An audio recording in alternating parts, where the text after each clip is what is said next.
Cuando tu hija está aprendiendo a manejar, dices...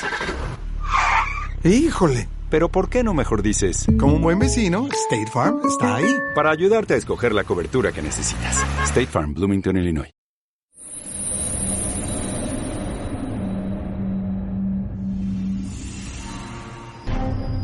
En anteriores episodios de Las Brujas de Salem, en enero de 1692, 2 niñas empezaron a sufrir inexplicables ataques. ¡Me duele! El pastor Samuel Parris no tardó en identificar la causa. ¿Cómo metes esto en mi casa? El maléfico poder de la brujería. La esclava de Parris, Tituba, confesó ser una bruja y dijo que otras mujeres de Salem también eran hechiceras. Firma el libro y sé libre. Desatando una oleada de terror. ¡Ayuda! Docenas de mujeres fueron acusadas y nadie estaba libre de sospecha. Este tribunal te declara culpable del delito de brujería. No soy una bruja, no, por favor. A finales de primavera ya había unas 70 personas encarceladas. La caza de brujas sobrepasó las fronteras de Salem, por lo que el ministro puritano Cotton Mather dedujo que se trataba de una conspiración demoníaca.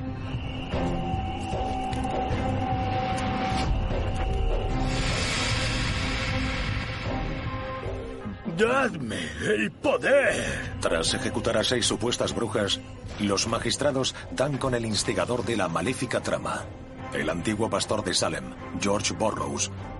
Y si le declaran culpable, también le ejecutarán en la horca. Las Brujas de Salem. Rezo por la misericordia.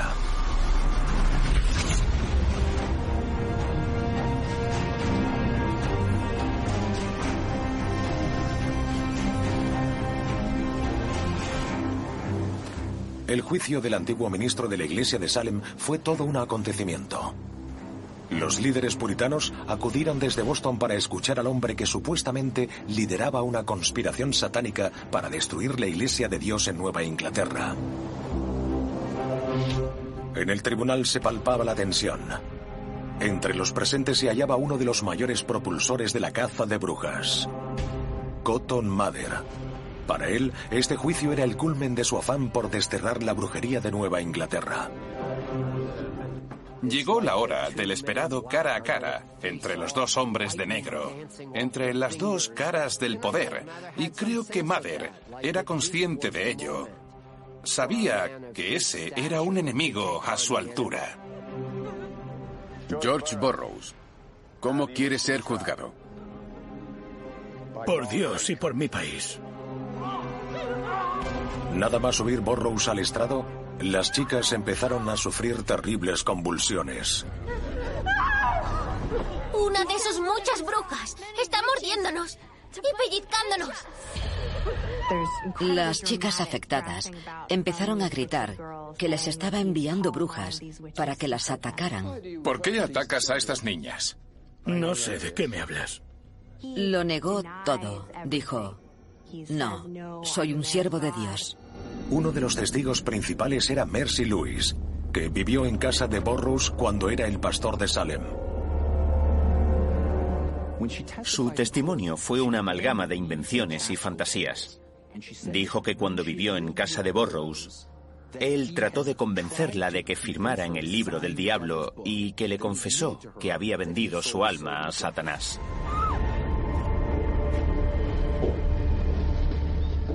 Ven conmigo. Déjame mostrarte el reino infernal.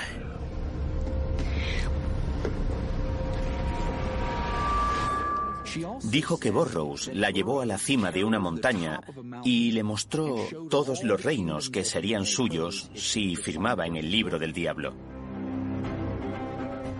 También dijo que la amenazó con tirar la ladera abajo si no lo hacía. Se había inspirado claramente en un pasaje del Nuevo Testamento. Poco a poco se fueron creando una imagen de George Burroughs como líder del aquelarre. Llamo a declarar a Abigail Williams. Era una reunión de más de 100 brujas. Varias de las chicas contaron cómo Burroughs intentó persuadirlas para que entraran en su aquelarre. Describieron cómo dirigía las reuniones demoníacas y las misas negras. Él oficiaba las misas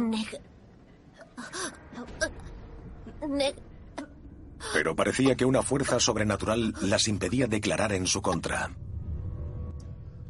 ¿Quién supones que está impidiendo que esta niña hable?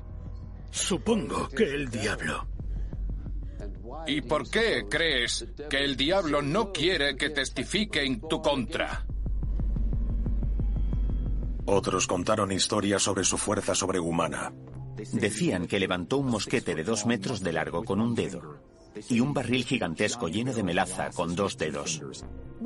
Parece ser que Burroughs tenía bastante fuerza y, como se sentía orgulloso de ello, avivó los rumores al respecto sin sospechar para lo que acabarían sirviendo.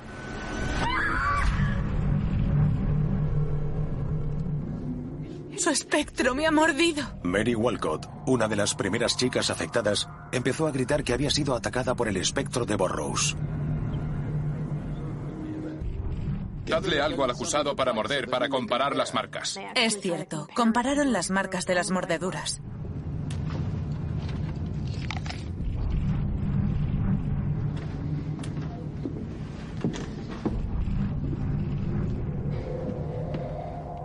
Para mí, está claro que estas marcas son iguales. Y resultaron ser bastante parecidas.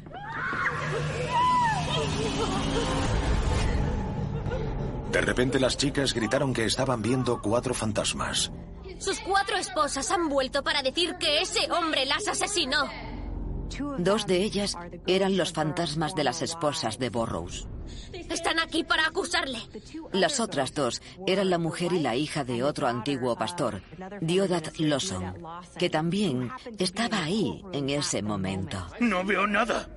Imaginaos la escena, esas niñas retorciéndose por el suelo diciendo que los espectros de los muertos han regresado para acusar a su asesino, el líder de las brujas, un hombre poseedor de una fuerza sobrehumana que nadie llegó a conocer del todo. George Burroughs, Deodat Lawson, no veía los fantasmas de su mujer y de su hija, pero solo escuchar a las chicas gritando que estaban allí debió de ser una escena estremecedora para él. Puede que las personas que me acusan no estén siendo sinceras del todo. Os ruego que leáis esto. Burroughs les dio a los jueces una nota para que la leyeran. Nuestro erudito acusado asegura que las brujas no existen. George Burroughs les escribe una carta a sus antiguos compañeros con la esperanza de convencerles de que están malinterpretando el manual en el que se basan sus sentencias. Ya que es imposible firmar un pacto con Satanás, no digamos enviar demonios a voluntad. Burroughs argumentó que estaban malinterpretando los textos, que no sabían cómo había que juzgar a alguien por brujería, e insinuó que estaban malinterpretando adrede las pruebas que tenían en su contra. Burroughs se basaba en el protocolo establecido de los juicios por brujería. La brujería figuraba en las leyes. Era un delito, igual que el robo. Ya hemos visto este tipo de informaciones fraudulentas en el pasado. Pero este tribunal toma sus decisiones en base a los hechos. George Burroughs, este tribunal te declara culpable del delito de brujería y te condena a ser colgado del cuello en la horca hasta que mueras. Que Dios se apiade de tu alma. Soy inocente. ¡Soy inocente! ¡Soy un siervo de Dios! ¡He sido condenado mediante falso testimonio! ¿Me oís? ¡Los testigos mienten! Tras ser declarado culpable, Burroughs reivindicó su inocencia hasta el final. ¡Soy inocente! Conozco a su familia desde hace una década. Es evidente que es culpable, totalmente culpable. Después del juicio, el reverendo John Hale habló con una de las que lo acusaron para comprobar su versión. ¿Sabes que estás enviando a ese hombre a la tumba? John Hale intercedió por su antiguo colega. Le dijo, ¿estás segura de que fue George Burroughs? Le colgarán si juras en tu testimonio que es ministro de Satanás. Si le estás acusando de algo que no sea cierto, rectifica antes de que sea tarde. Si estuviera mintiendo, lo haría. Pero no hay nada que rectificar.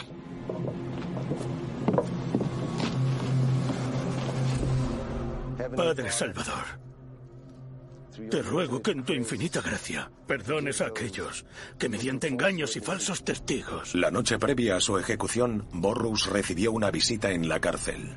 Una de las personas que le acusaron fue a la prisión a decirle que había mentido y a rogarle que le perdonara. Él le respondió que había obrado con gracia y santidad. Burroughs no solo la perdonó, sino que rezó por su alma y por las de los presos que morirían por la mañana. Pero las autoridades estaban desesperadas por deshacerse del hombre de negro. Solo así podrían liberar a Salem del acoso del diablo.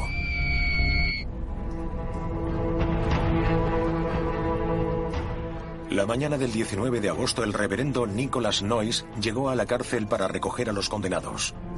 Algunos, como el francoterrateniente John Proctor, no estaban preparados para enfrentarse a la muerte. Pero él y otros 3 condenados estaban a punto de ser ahorcados junto al supuesto líder de la conspiración satánica, el hombre de negro, George Burroughs. La idea de que un hombre poderoso fuese el responsable de todo ese sufrimiento, el líder de las brujas y de la conspiración, resultaba muy convincente, porque era la personificación del poder del diablo. Satanás no solo subyugó a mujeres jóvenes y débiles, sino que convirtió a un hombre de Dios en su ayudante. La acusación de George Burroughs no indicaba simplemente que hubiese un problema en la comunidad, sino que hacía patente que el diablo estaba en contra de que los ingleses se establecieran en ese lugar, lo que representaba una auténtica amenaza existencial para la comunidad en ese momento. Esa amenaza existencial no afectaba solo al pueblo de Salem, sino a todo el condado de Essex. Aquel clima de sospecha y la amenaza demoníaca que se percibía en toda la red comunitaria les hizo cuestionárselo todo. Al igual que los anteriores, Burroughs y otros 3 condenados fueron trasladados en carro hasta Gallows Hill. Existía una jerarquía en la fiabilidad de las personas. Los ministros de la Iglesia ocupaban el puesto más alto. Y las mujeres adolescentes el más bajo.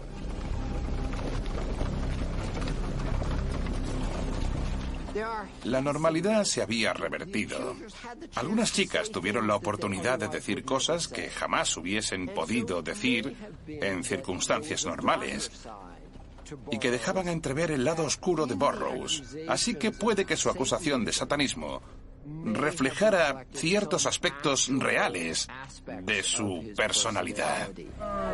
George Burroughs y los demás acusados fueron conducidos al patíbulo.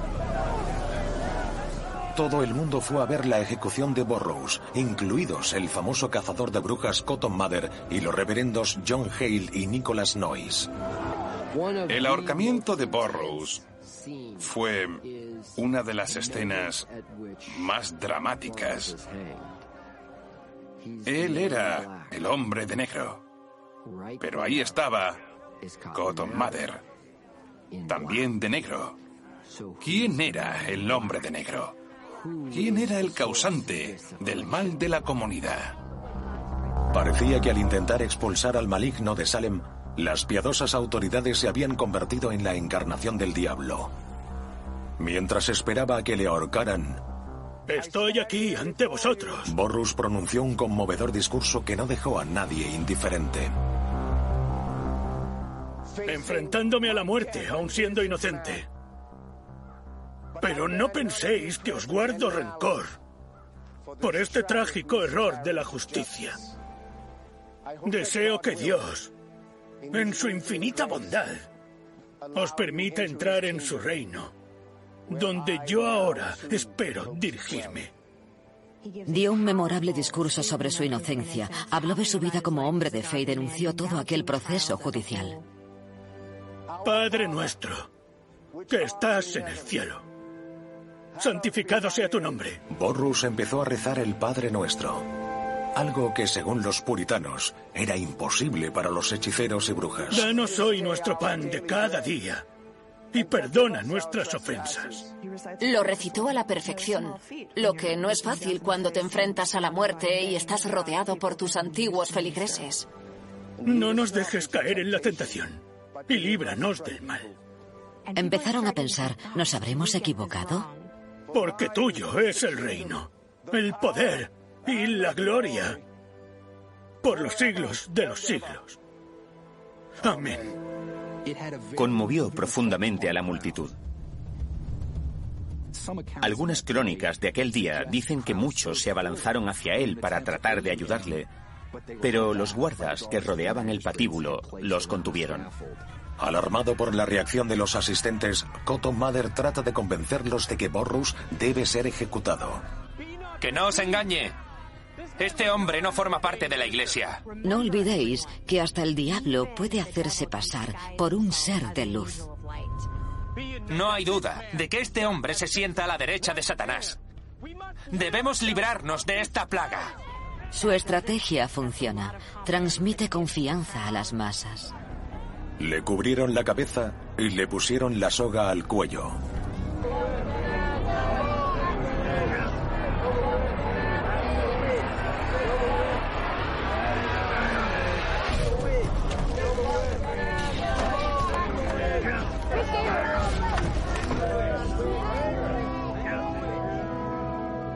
A los pocos segundos, su cuerpo y los de los demás condenados se mecían colgados en la horca.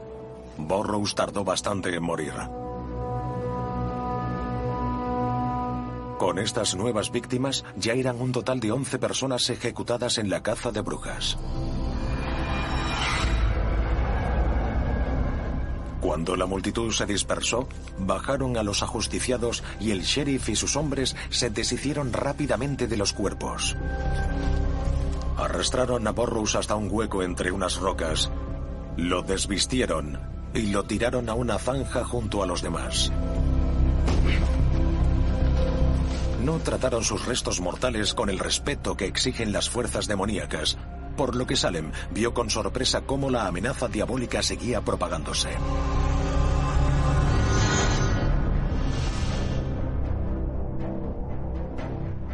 Tras la ejecución de George Borrows, Cotton Mather se reunió con el juez William Stoughton. Me inquieta todo lo que ha ocurrido en la ejecución. Podría derivar en actos violentos contra los jueces. Les alarmaba la furibunda reacción vivida en la última ejecución. Parece ser que lo que ocurrió en la ejecución de George Borrows minó la confianza de los vecinos de Salem en el tribunal. Sé que los honorables magistrados son hombres de excelente juicio que no se toman su labor a la ligera. Mather temía un estallido de violencia contra los jueces, pero cuestionaba su uso de las pruebas espectrales. ¿Espectrales?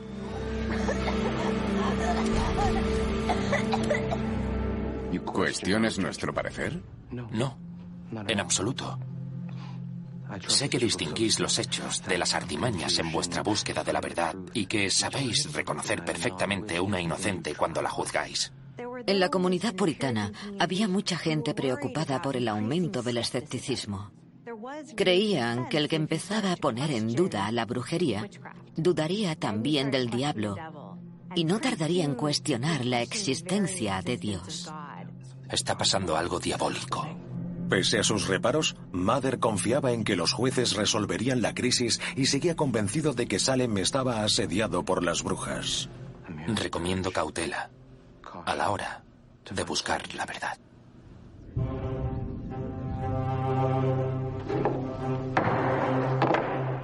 Culpable. Los juicios se sucedían y los arrestos no paraban de aumentar. Culpable. 6 personas más fueron juzgadas y condenadas a muerte. Culpable. Culpable. Una de las condenadas fue Martha Corey, una de las primeras feligresas de la iglesia del pueblo de Salem, acusada desde hacía 5 meses. Mientras tanto, en el pueblo de Salem, el pastor Parris se reunió con el terrateniente Thomas Putnam. A ellos, como a Cotton Mather y William Stoughton, también les preocupaba el creciente escepticismo ante la caza de brujas. Mi sobrina Abigail dice haber visto 40 brujas juntas. Y una sospechosa confesó haber asistido a un aquelarre de 200. Samuel Parris temía por igual a las brujas y a los que dudaban de ellas, ya que sabía que si la caza de brujas resultaba ser una farsa, su tren de vida y su futuro estarían en juego.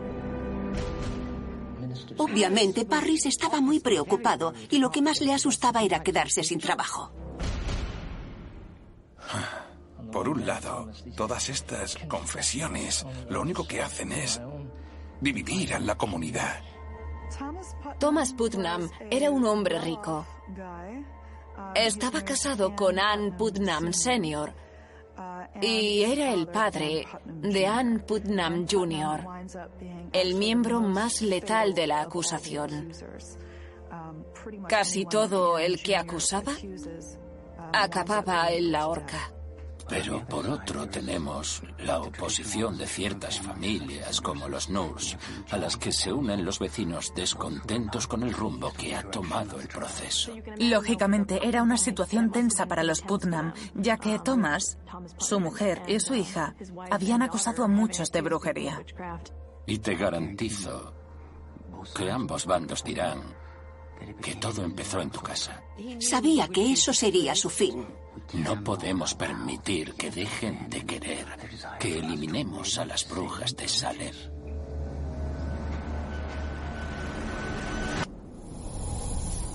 El diablo y sus esbirros están en guerra con Cristo y sus seguidores.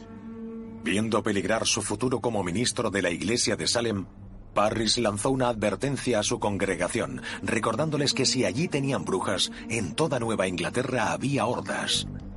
Samuel Parris perdió un poco el norte durante el proceso. Se aferró al poder y a la validez de los juicios.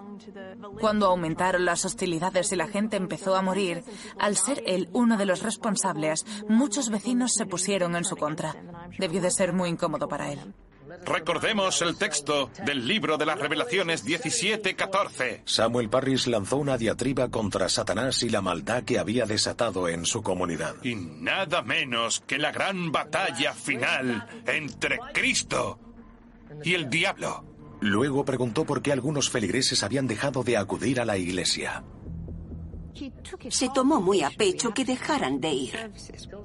Parris les pidió a los asistentes que fueran a hablar con los ausentes. Quizás alguno de vosotros. Uno de ellos era Samuel Nurse, el hijo de Rebecca Nurse. A los ausentes. Rebecca Nurse fue uno de los primeros miembros de la congregación de Parris que fueron acusados. Finalmente. Seguramente no iba porque Parris era uno de los responsables de la muerte de su madre. Lo más abyecto. Parris terminó su sermón proponiendo la excomunión de Martha Corey, aunque fuese, según él, una mera formalidad dada su condena por brujería. Aquellos que estén a favor de expulsarla de la iglesia de Dios, por favor, que alcen la mano. Con gran inquietud vio cómo no todas las manos se levantaban. Era evidente que los vecinos estaban cada vez más descontentos con el cariz que había tomado la caza de brujas. Lo que vino a continuación fue aún peor para aquellos que creían que el demonio se había infiltrado en su pueblo. ¿Lograron derrotar a las fuerzas malignas que asolaban Salem? Con 11 ejecuciones a sus espaldas, el tribunal condenó a 9 más. Culpable. Pero un acusado decidió plantarle cara. Giles Corey era el marido de Martha, que también fue acusada de brujería. ¿Cómo quiere ser juzgado? Según las normas, a los acusados de brujería había que preguntarles: ¿serás juzgado por Dios y tu país? Te lo preguntaré de nuevo. ¿Cómo quiere ser juzgado? Giles Corey siguió sin responder. ¿Por qué te niegas a hablar? En este tribunal nadie ha sido escuchado de manera justa. No quería jugar al juego mortal que eran los juicios de Salem, así que se quedó callado. A pesar de haberse declarado no culpable, se acogió al derecho al silencio, que en aquella época estaba penado con un extraño método de tortura. Prefiero que me condenéis directamente a la pena que queráis. Pues que así sea. Primero los brazos. Átale los brazos. Los magistrados y los jueces decidieron usar un método de castigo muy antiguo y muy poco habitual. ¿Sigue sin querer confesar? Que consistía en obligar a alguien a decir la verdad, exprimiéndole en el sentido más literal de la palabra. Colocaron a Giles Corey en el suelo, en un espacio público. Le pusieron una tabla encima y empezaron a apilar piedras.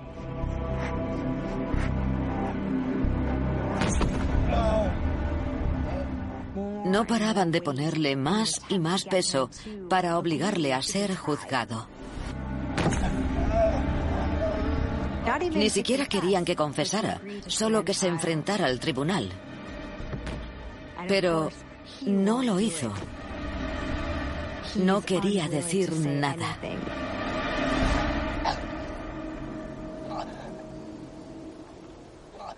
Creo que nos sobreestimamos a la hora de valorar el comportamiento que tendríamos si estuviéramos en una posición de poder. Si se me otorgara el poder, doy por hecho que sería benévola. Sería una buena persona que trataría bien a los demás. Pero todos sabemos lo mucho que el poder corrompe a la gente. Eso ocurre porque olvidamos que las personas sobre las que ejercemos el poder son como nosotros. Son seres humanos que merecen nuestro respeto. Cuando a alguien se le otorga, aunque sea de manera aleatoria, una posición de poder, suele entrar en un ciclo en el que cada vez se aprovecha más de su posición de poder. La moraleja que debemos extraer de la fábula moderna de la autoridad y la corrupción inherente a ella es que cuando nosotros como individuos se nos da cierto poder, debemos evitar desindividualizar a las personas. Es decir, no debemos dividir la sociedad en grupos. Ahora nosotros somos los que estamos en el poder y ellos son distintos, son los que no tienen poder. También es importante no deshumanizar a aquellos que no tienen tanto poder como tú, porque creo que las personas tenemos una facilidad increíble para decir, yo soy un ser humano, soy complejo, soy bueno, pero ellos no son seres humanos como yo, así que se merecen recibir un trato peor. Esto es lo que pasa en las cárceles, en las sociedades, en cualquier sitio donde alguien se siente superior al resto. No obstante, y dentro de este marco, también creo que debemos tener mucho cuidado y no dar por hecho que los poderosos son los otros, porque eso deriva en una villanización de un pequeño porcentaje de la sociedad. Todos tenemos autoridad en ciertos aspectos de nuestras vidas, ya sea en nuestra familia, en nuestra vida social o en el trabajo, y en todos esos ámbitos puede darse un abuso de poder. Así que debemos luchar por no convertirnos en los monstruos que nosotros mismos tememos. Giles Corey tardó días en morir. Durante varios días fueron añadiendo paulatinamente más y más peso. Imaginaos, al que pasó por allí la primera mañana, vio el comienzo del proceso y volvió a pasar al día siguiente y al siguiente. Debió de ser un espectáculo aterrador. Era fundamental hacer de todo un espectáculo público. La gente pasaba por allí y veía a Giles Corey literalmente medio muerto, siendo aplastado hasta morir. Según la leyenda popular, sus últimas palabras fueron más peso.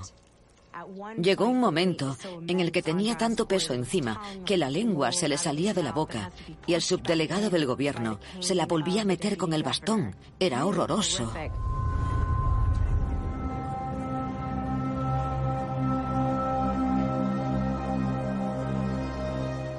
La tortura de Giles Corey supuso un punto de inflexión para algunos. Llevaban meses y meses de juicios, y aquel hecho hizo que la gente empezara a preguntarse si se habían pasado de la raya, si aquello no era un acto de crueldad impía. Giles Corey se negó a ser juzgado, convirtiéndose en el 12º ejecutado. Aquel fue uno de los sucesos más escandalosos de la caza de brujas. Cuando se acusa a una persona de cometer un crimen atroz, como pasó en Salem, la gente se vuelve hipersensible ante todo lo que indique que alguien pueda cometer el mismo crimen y a menudo acaba acusando a inocentes de crímenes que no han cometido. Esto puede derivar en un bucle malsano, en el que la gente vigila constantemente a los demás en busca del otro, de la amenaza infiltrada en la comunidad. Esa gente no busca la verdad, sino la confirmación de su creencia primigenia. Y encuentra pruebas porque solo busca aquello que corrobore su creencia. Las noticias que vemos por televisión son una poderosa fuente de información, pero también generan miedo y desinformación. Cuando en las noticias vemos personas comportándose de manera agresiva o extraña, nos da la sensación de que están por todas partes. Y de repente nos damos cuenta de que estamos totalmente alerta, buscando indicios de que cualquier persona que vemos podría formar parte de algo siniestro y malvado. Entre los años 80 y 90, muchos estadounidenses desarrollaron un miedo desmedido al satanismo. Se acusó a muchísima gente de practicar rituales satánicos, sobre todo en guarderías. Aquellas acusaciones no tenían base alguna. Lo que ocurrió fue que se creó un estado de pánico, de histeria colectiva, en el que la gente empezó a creer que personas totalmente inocentes eran capaces de llevar a cabo actos atroces. Aquello fue un reflejo de la histeria vivida durante los juicios de Salem. Un grupo de personas empezó a creer que otros individuos, los otros, gente que no era como ellos, practicaba el ocultismo. Pese al creciente malestar social, las ejecuciones no cesaron. El 22 de septiembre llevaron al patíbulo a 8 condenados más, 7 mujeres y un hombre. Al final del día, la cifra total de víctimas ascendía a 20. La sed de sangre de Salem parecía imparable. Cualquiera que fuese la motivación de la acusación, una vez empezó a morir gente, aquello fue imparable. Llegaron a un punto en el que simplemente tenían que seguir.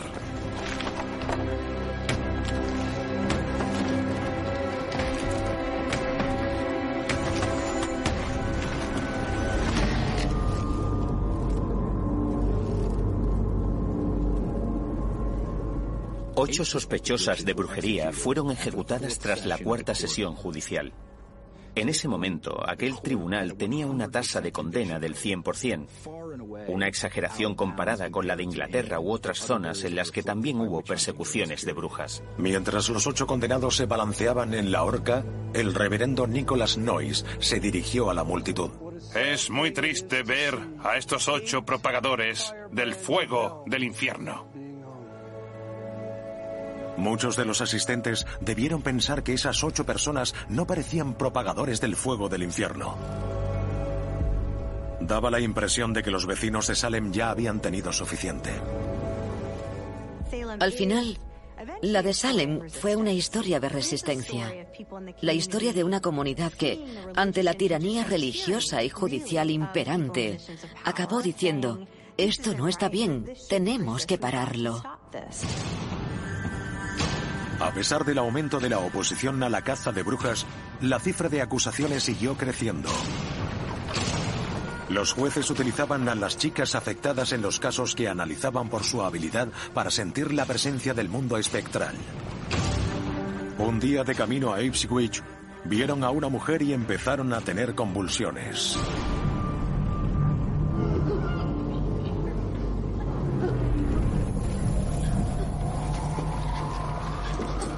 Pero en vez de acusar a la mujer, las personas que presenciaron la escena se limitaron a observarlas o pasaron de largo.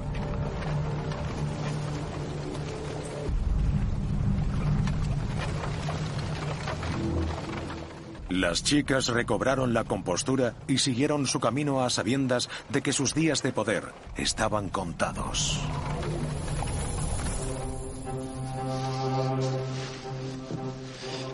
Es de locos. Hay 150 sospechosos en la cárcel, docenas en Andover. Esto no tiene fin. Con las cárceles llenas de acusados de brujería, a principios de octubre el Tribunal General se reunió para discutir los juicios de Salem. El gobernador de Massachusetts, William Phips, estaba cada vez más preocupado. A finales de verano ya había muchas voces críticas y William Phips era el único que podía decidir si debían involucrar a Londres. Este tribunal debe... Había estado evitando deliberadamente decirles a sus superiores en Inglaterra que las cosas se les habían ido de las manos en Salem. La gente se pudría en aquellas cárceles, morían en condiciones terribles. Había demasiada miseria, oscuridad y muerte. Las chicas afectadas acusaban a gente que no encajaba en el arquetipo de bruja. De hecho, algunos de los acusados eran miembros importantes de la sociedad, hombres y mujeres pudientes que tenían importantes contactos políticos en Boston. Prefiero que se escape alguna bruja a condenar a un inocente. El juez William Stoughton no estaba dispuesto a permitir que se insinuara que había habido algún error. Este tribunal fue designado por Dios. Y Dios ni comete errores, ni permitiría que un inocente acabara en la horca. La siguiente acusación lo cambió todo. Lamento informarle de que su esposa está entre las últimas mujeres acusadas. ¿Mi esposa? El reverendo John Yale apoyó las ejecuciones de brujas desde el principio y su mujer acababa de ser acusada. Pero eso no era nada comparado con lo que vino a continuación. La señora Phips también. Estos hombres poderosos habían sido convocados por Dios para erradicar el mal que asolaba sus tierras, pero la acusación nombró a 2 de sus mujeres. ¿A qué estaba jugando el diablo? Al ver que su esposa corría el riesgo de ser ejecutada, Sir William Phips dejó de pronto de apoyar la caza de brujas. Escribiré a Londres para reunir al Consejo. Entretanto, el tribunal y todos los juicios quedan suspendidos indefinidamente. Las persecuciones de brujas acaban cuando empieza a haber una oposición contundente. Y eso fue claramente lo que pasó en Salem cuando se empezó a acusar a personas de clase alta, con amigos en las altas esferas que podían sacar a la luz la red de mentiras que se había ido tejiendo alrededor de las fantasías de un grupo de adolescentes de Salem. Lo que puso fin a la crisis fue la clase alta. Las acusaciones fueron escalando poco a poco hasta llegar a lo más alto de la sociedad. Que la acusación nombrara a su esposa fue, sin duda, lo que hizo que Sir William Phips cancelara los juicios. Había un punto en la escala social que la acusación no podía sobrepasar porque la cultura de la época no podía consentir que llegara tan lejos. William Stoughton se enfadó tanto por la cancelación del proceso que salió hecho una furia de la sala.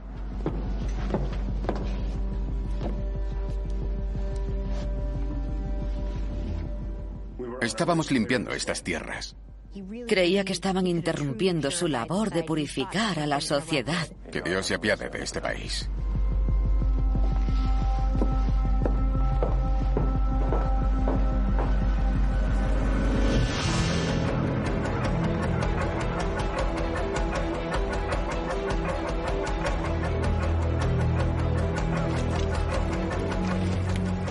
La semilla del arrepentimiento tardó en germinar en Salem. A los acusados por crímenes de brujería, que salieron con vida, les cambió la vida para siempre.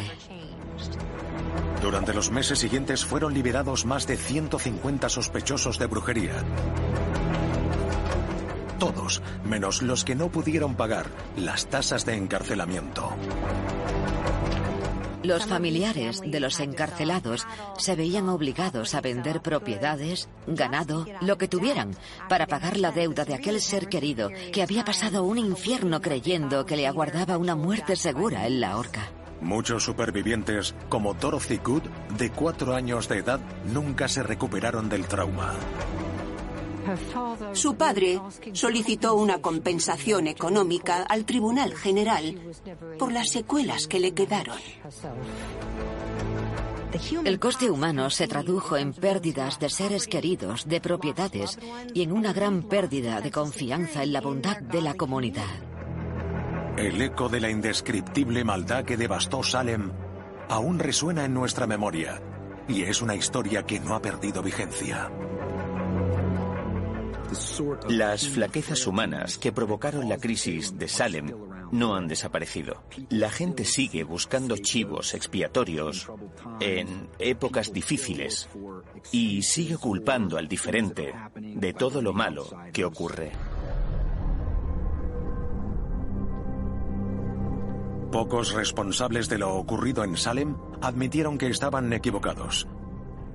Muchos ministros de la Iglesia, como John Hale, nunca dudaron de que todo fue obra del diablo. Como suele pasar, las decisiones de los poderosos les afectaron más a los demás que a ellos. Uno de los líderes puritanos sufrió una muerte macabra. Sarah Good le dijo a Nicholas Noyes que Dios le daría sangre para beber y resultó ser una profecía. Noyes murió de una hemorragia ahogándose en su propia sangre. El famoso pastor Cotton Mather estaba deseando autoexculparse. Cotton Mather y los demás responsables de los juicios trataron con ahínco de darle la vuelta a la historia. Mather escribió su crónica personal de los juicios. Justo después de los juicios, Mather escribió Las maravillas del mundo invisible, que era básicamente propaganda. Qué típico. Se produce una tragedia y al día siguiente se escribe un bestseller sobre ella. Mather tenía un gran interés en demostrar que actuaron correctamente durante los juicios de Salem. Pero obviamente la historia discrepa. Pese a la certeza de Cotton Mather, nadie sabía decir a ciencia cierta qué provocó la plaga maléfica que invadió Salem. Ni siquiera las chicas afectadas parecían comprender la causa de su aflicción. Cuando se detuvo el proceso, sus síntomas fueron mitigándose hasta desaparecer por completo. Creo que aquellos ataques que sufrían las chicas del pueblo de Salem en 1962 eran una representación del miedo y de las neurosis. Estaban sometidas a una iglesia opresiva que coartaba todas las libertades de las que disfrutamos hoy en día, como la libertad de expresión, de pensamiento, de vestirse como uno quiera, de bailar y de elegir a tu propio esposo. El germen de la histeria y las psicosis colectivas y el pánico moral es una persona que dice, he visto esto, o me ha pasado esto otro. Puede que en Salem esa primera persona fuese alguien que estaba traumatizado, por lo que su reacción fue mucho más elaborada de lo que cabría esperar. Puede que fuese una persona traumatizada que experimentó un síntoma extraño dentro de su trastorno de estrés postraumático. Eso lo vio otra persona, un amigo quizás, que pensó, oh, creo que yo también lo veo. Yo también lo estoy sintiendo. A partir de ahí empieza a haber más y más gente que dice estar sintiendo lo mismo. Es muy complicado averiguar si lo sienten realmente o si lo están fingiendo. El contagio se extiende y se extiende, y cada vez hay más personas que dicen más o menos lo mismo. El resultado final es esa histeria colectiva, ese pánico, sobre todo en una sociedad en la que las mujeres están oprimidas. No se las escucha, no reciben la atención necesaria para lidiar, por ejemplo, con la ansiedad o con trastorno de estrés postraumático. Ahí es donde esas mujeres miran a la paciente cero y piensan, vale, si hago eso me harán caso, me prestarán atención y seré una de las populares. Los adolescentes son especialmente propensos a caer en este tipo de contagio social, porque están tratando de encontrar su lugar, de encajar, de descubrir el modo correcto de actuar. Y eso los hace más sugestionables. Esa combinación hace que los jóvenes adopten más fácilmente ese tipo de conductas erróneas y potencialmente dañinas. La mayoría de las chicas se fueron de Salem. Mary Walcott se casó, igual que Mercy Lewis.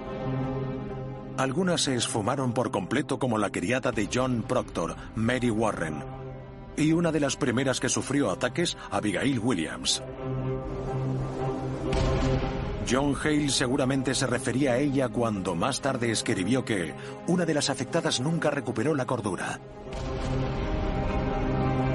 Ann Putnam Jr., por otra parte, tuvo un final muy diferente. Quiero ser humillada ante Dios. Años después de los juicios, seguía soltera, vivía en Salem y llevó a cabo una asombrosa disculpa pública. Dijo que quería que la humillaran tirada en el suelo por haber hecho algo tan horrible.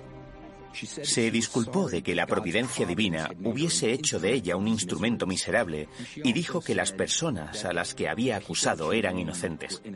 Lo admitió. Dijo que los ataques y las acusaciones fueron producto de un engaño de Satanás. Eran personas inocentes. Satanás sigue existiendo y sigue engañando a la gente. De todos los hombres que participaron en la caza de brujas, Samuel Parris fue el único que admitió que podía haberse equivocado. A los 5 años de su llegada a Salem, la muerte de su esposa fue el golpe final que le hizo renunciar al ministerio. Debieron ser unos largos 5 años y medio desde que su hija y su sobrina empezaron a mostrar aquellos extraños síntomas. Parris dejó atrás a la acusada de brujería que más tiempo pasó en prisión, su antigua esclava Tituba. Llevaba muchísimo tiempo en la cárcel, en condiciones terribles. Cuando quisieron soltarla, Samuel Parris dijo: "Yo no pienso pagar", y fue comprada por otro miembro de la comunidad que pagó su tasa carcelaria. Ella es el principio y el fin de toda esta historia. Lo aprendido en Salem jamás será olvidado. La historia nos enseña una y otra vez que grandes agrupaciones de gente pueden hacer mucho daño a los demás. Y eso puede volver a pasar. Aquello no fue ni mucho menos un hecho aislado. Salem forma parte de Estados Unidos. No es una aberración, es la historia de lo que ocurre cuando un grupo de personas que se guían por el miedo y por una ideología que no deja espacio a la verdad, tienen el poder de decidir sobre las vidas de la gente. Las personas involucradas en la crisis de Salem eran amables, instruidas y reflexionaban sobre su entorno. Eran igual de listas que nosotros, y nosotros también somos capaces de tratar injustamente a los miembros de nuestra comunidad que necesitan ayuda, atención y apoyo.